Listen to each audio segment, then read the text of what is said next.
Hello, hello, hello, hello, hello, coaching you for your family and friends. Welcome back. It's good to be here with you. Last week, our topic has been when your heart's broken and, how we deal with that. And so last week we spoke about the do's, the don'ts, and the reality of a heartbreak. And nobody likes reality, but it happens, to all of us at some point in time. Tonight, we're going to talk about what recovery looks, feels like, sounds like, acts like a little bit. And so, my name is Annette. I am your host here at Coaching You for You. Thank you for joining me this evening. Let's get into it. Of course, I'm suffering allergies and we're hydrating.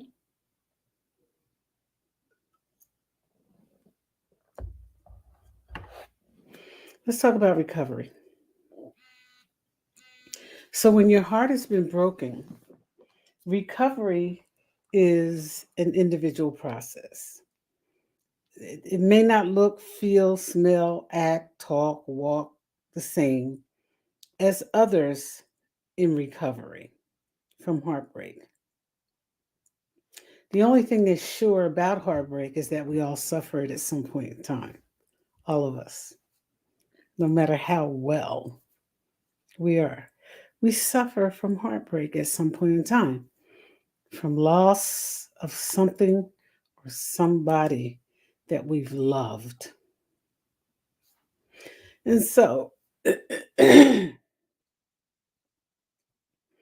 recovery is about learning to live in the future, in the present, and you know, um, the ability to live in the present without being overwhelmed. That's what recovery is.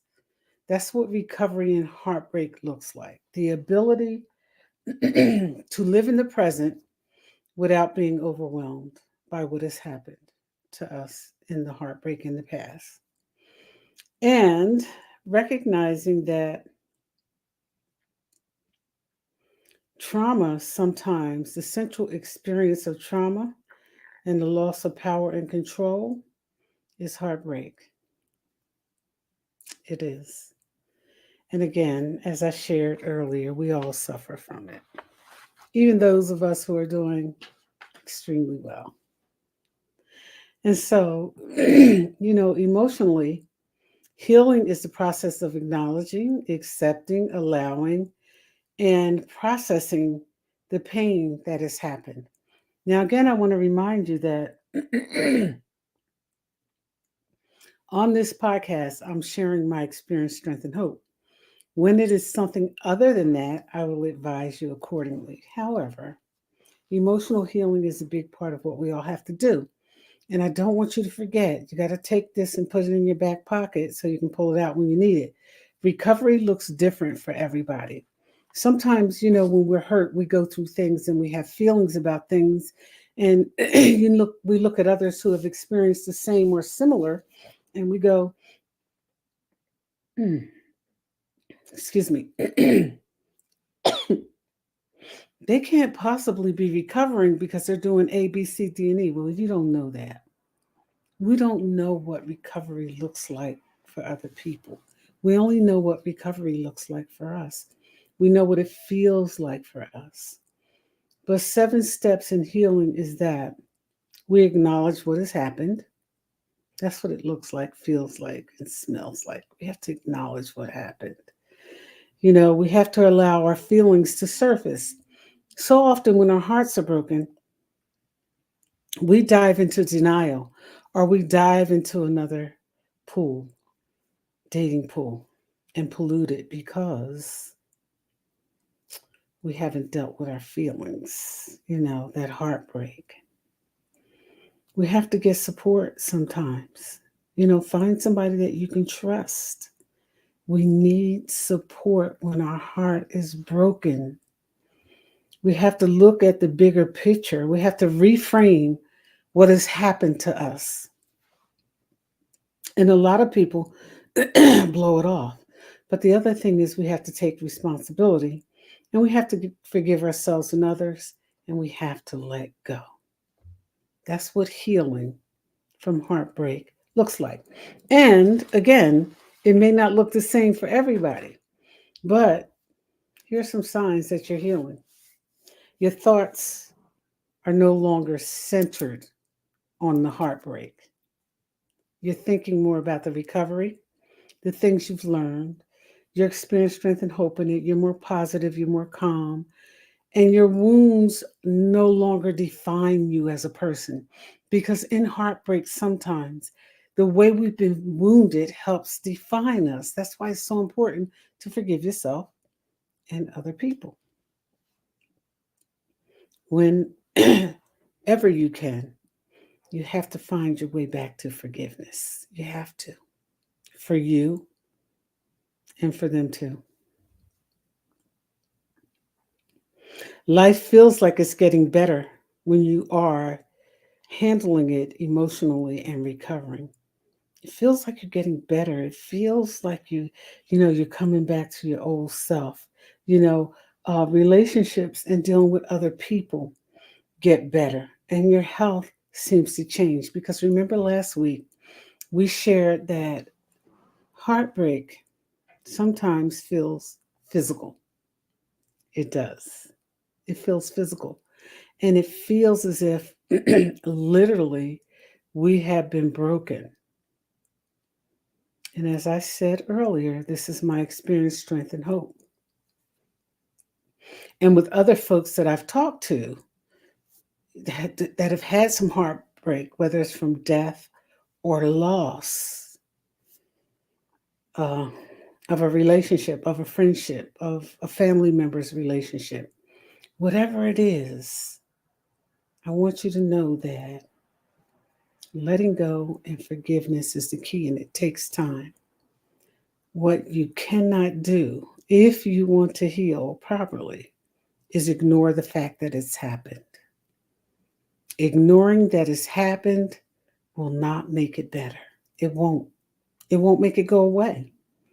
It'll just put you in a position where you are acting out and bleeding onto other people. And that happens sometimes, by getting into a relationship before you've healed. You have to heal. Healing is important. So here are your takeaways. Remember that emotionally, you have to heal. Mentally, you have to heal. And spiritually, you have to heal. Yeah, those three things. You have to heal and you have to let go. And no matter what it looks like day by day, when those feelings and thoughts pop up into your mind, pop them out and think about something else. Bring your mind and your thoughts to something else. It's called reframing the picture. Yeah, reframe it because heartbreak is going to happen. And so you know what the do's and the don'ts are. You know what some of healing looks, feels, thinks, smells like, and acts like. It's when your world just starts to get a little bit better day by day. And sometimes we don't notice it right away. It happens and we don't see it immediately. But then one day we wake up and, the sun is shining and we feel just a little bit better. And we have to take advantage of those moments and we have to remember those moments because part of the healing will require that at some point you recognize and respect why it ended. Recognize and respect. Remember why you left. Remember why it ended. And that applies even when we lose somebody to death. Part of the healing requires us to be in our reality after all the bargaining, after all of the pleading, after all the, you know, the things that we go through in the 7 stages of grief. That applies to everything. Grief is grief. Yeah, it is. Don't trust me. Look it up. Ask somebody you trust. Do some research on your own. Grief is grief. And some grief is harder than others. It is. Some situations of grief are much harder than others. But accepting that you are grieving and that you do want to heal and you don't want to stay in the spot that you're in will require some work from you. I had to work to get my peace back. I had to work to accept, although I didn't agree, I had to accept that it had ended. A relationship had ended. I had to accept that and I had to respect it. And those things helped me heal. So if you want to see it, hear it, smell it, think it, and breathe it, you have to work for it. You do. You have to work for it because it's going to happen. And staying in denial will not change the fact that it's painful and it's going to happen. Yeah. I think the hardest thing for me as a parent raising 2 daughters was recognizing that sooner or later, at some point, their hearts would be broken for whatever reasons. And that was really, really hard for me. And so, as a parent, I worked hard to build emotionally sound and strong, confident women. Yeah. So, go ahead and heal. It's okay. And I promise you, if your desire is to heal and you give yourself time and you put some work into it, you'll get back to this peace. It's a great place to be with no hard feelings. As long as you're carrying hard feelings, you're carrying unnecessary grief. My name is Annette. Again, I want to thank you for being here with me this evening. I want you to know that the 5 signs are your thoughts get better, life feels better, your relationships get better, you start improving as a person, and your health gets better. Because sometimes being brokenhearted makes us sick physically, mentally, emotionally, and spiritually. Go ahead and get your healing. It's out there for you. It belongs to you. Let it go. Have a good night, and thank you for joining me.